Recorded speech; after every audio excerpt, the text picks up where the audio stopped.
E aí, galerinha, beleza? Nesse vídeo eu vou mostrar para vocês a famosa divisão da carteira, né? Aquela diversificação que é responsável por mitigar nossos riscos nos investimentos, né?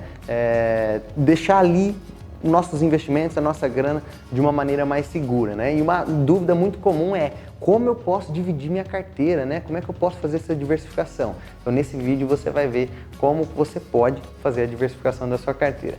Te espero do outro lado da vinheta.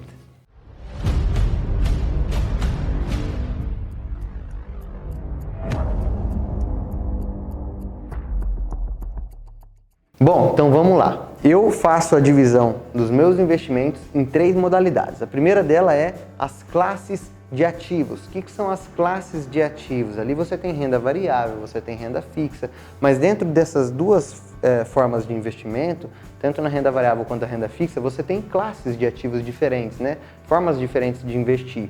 Então, dentro do universo da renda variável, eu invisto o meu dinheiro nessas classes de ativos, em ações no Brasil, é uma classe de ativo, ações nos Estados Unidos, outra classe de ativos, e fundos imobiliários, outra classe de ativos. E aqui tem uma parte em renda fixa, que é o caixa, né? Esse caixa aqui é aquela reserva de emergência que eu tenho, que eu já expliquei nos vídeos anteriores, e também um caixa de oportunidade, né? Nós estamos aqui no dia 24 de setembro, gravando esse vídeo, de 2020, e hoje mesmo a bolsa está caindo, né? Vem aí vários dias de baixa. Então esse caixa de oportunidade é para esses momentos de queda na bolsa, aproveitar o desconto e comprar com desconto, tá? Como é que eu faço a divisão aqui na minha carteira? De 25% em cada uma dessas classes. Então 25% em ações no Brasil, 25% em ações nos Estados Unidos, 25% em fundos imobiliários e 25% em caixa, tá? Essa divisão aqui, essa metodologia de divisão, eu peguei do Thiago Nigro, eu vi lá, acompanho bastante e fez muito sentido para mim, então eu adotei para mim essa maneira de investir e eu estou passando aqui para você.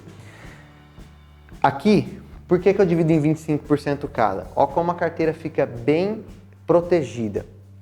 Quando as ações no Brasil caíram muito em março, despencaram, as ações nos Estados Unidos também caíram, mas o dólar, por outro lado, subiu muito. Então as ações nos Estados Unidos, mesmo elas tendo caído um pouco, a disparada do dólar compensou isso. Então já deu uma balanceada aqui.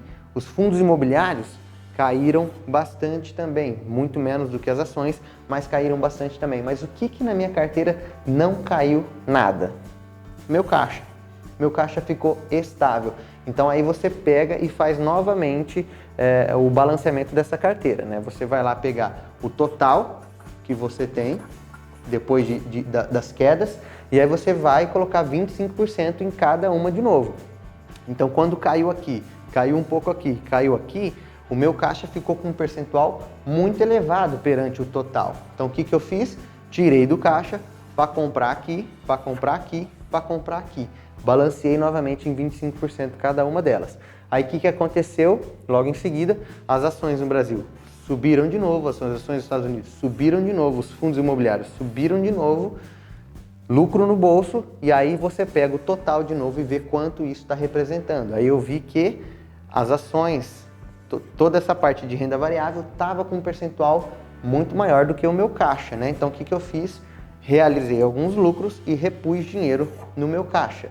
E aí nesse momento que eu estou falando para você que a bolsa está caindo mais uma vez, meu caixa vai ficando mais uma vez com um percentual elevado, e aí eu tiro e vou colocando. E dessa forma você vai sempre balanceando, você vai sempre se protegendo, você vai sempre ter caixa para oportunidade, caixa para emergência, e aí você vai sempre aumentando o seu patrimônio de degrau em degrau. A segunda divisão que eu uso é por setores. Então quando você vê aqui ações Brasil, ações Estados Unidos e fundos imobiliários, eu diversifico tudo isso daqui por setores. Então, o que são setores? São os setores das empresas, das ações que você investe. Então, tem setor financeiro, que são os bancos, as empresas de operação financeira. Tem o setor de tecnologia, que são empresas de software, de tecnologia em geral. Tem setor de varejo, que é Magazine Luiza, Casas Bahia. Tem setor de petróleo, tem várias empresas e tem setor, e aí tem os setores aqui embaixo dos fundos imobiliários. Tem fundo imobiliário de logística. Fundo imobiliário eu vou explanar mais num próximo vídeo, tá? Mas só explicando sobre os setores.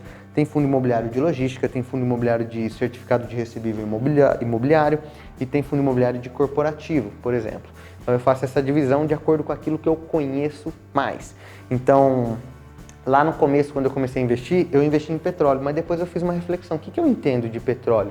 O que eu domino desse nicho, né? Eu entendo alguma coisa dos ciclos dessas commodities de petróleo? Não entendo nada. Então eu saí daqui e fui para coisas que eu entendo mais. Financeiro, bancos, já entendo muito mais, faz parte do meu dia a dia, da minha rotina. Varejo, já entendo muito mais, tenho empresa. Tecnologia, uso diariamente, já entendo muito mais. Então são todos esses, eu recomendo você investir nos setores que você mais domina, nos setores que você mais convive, que você está sempre ali de olho vivenciando aquilo, tá? Então tem essa divisão dos setores. O que aconteceu no meio da pandemia? Fundos imobiliários caiu e aí o que a gente notou? Um crescimento muito alto de home office, né? Das pessoas fazendo home office, as empresas todas em home office. Então o que eu fiz? Na parte dos meus fundos imobiliários, eu diminuí muito meus fundos imobiliários de corporativo. O que é corporativo? Fundos imobiliários que detêm prédios de escritório, prédios de corporações, prédios empresariais, essas coisas. Então, eu diminui muito aqui e aumentei muito a posição em fundo imobiliário de logística. O que é fundo imobiliário de logística?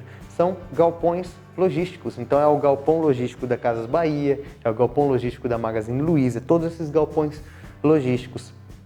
Por que eu fiz isso? Porque a tendência do home office, por mais que após a pandemia vá retornar um pouco, eu acho que é uma coisa que vai permanecer, então vai ter menos procura pelos imóveis corporativos e a logística, por outro lado, vai bombar, né? A compra no digital aumentou muito, então se você compra no digital não precisa ter uma loja, mas precisa ter um galpão para armazenar todos aqueles produtos. E esses galpões estão disponíveis para você investir num fundo imobiliário.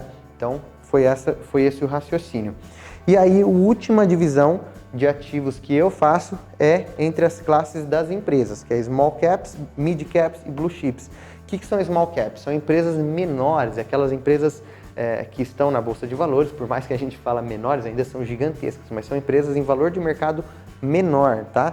Geralmente ali elas estão entre a casa dos 5 e os 10 bilhões de reais. As mid caps estão já acima, já estão de 10 a 20 bilhões de reais e as blue chips já estão ali acima. O valor de mercado das blue chips são 60, 80, 100 bilhões de reais, entendeu? Então são empresas maiores. Por que eu faço essa divisão? Porque quando eu vou investir num banco, qual que é o raciocínio? Se eu investir num banco grande, no Itaú, por exemplo, o Itaú é uma blue chip, qual que é a chance do Itaú dobrar de tamanho? É muito pouca, né? É muito baixa. Agora, se a gente investe num banco Pan, que é uma small cap, um banco Inter, que é uma small cap, eles já dobraram de tamanho várias vezes, porque são bancos ainda pequenos, né? Temos a Banrisul também, são bancos pequenos, então eles têm uma maior probabilidade de dobrar de tamanho, de aumentar, para você ganhar, como eu expliquei no vídeo anterior, naquela valorização da cota, né? Então, eu lembro que no começo eu comprei uma ação do Banco Pan R$5 e vendi por R$10. Então dobrou o dinheiro. Se eu tivesse colocado R$1.000, eu teria 2.000. Se eu tivesse colocado 5.000, eu teria 10.000 e aí por diante, né? Dobrou o meu patrimônio. Então eu sempre divido assim. Tenho algumas blue chips na minha carteira, mas a maior posição minha é em small e mid por conta dessa valorização, tá? Mas o meu perfil é um perfil mais agressivo. Você tem que investir de acordo com o seu perfil, que a gente já falou em outros vídeos, como você escolhe o seu perfil.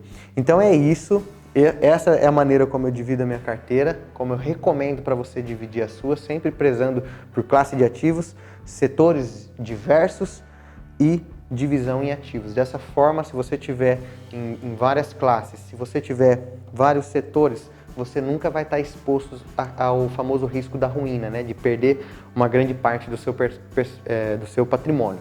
Você vai sempre estar diversificado e protegido nos seus investimentos. Então é isso. No próximo vídeo nós vamos entrar um pouco no universo de valuation e eu te espero lá.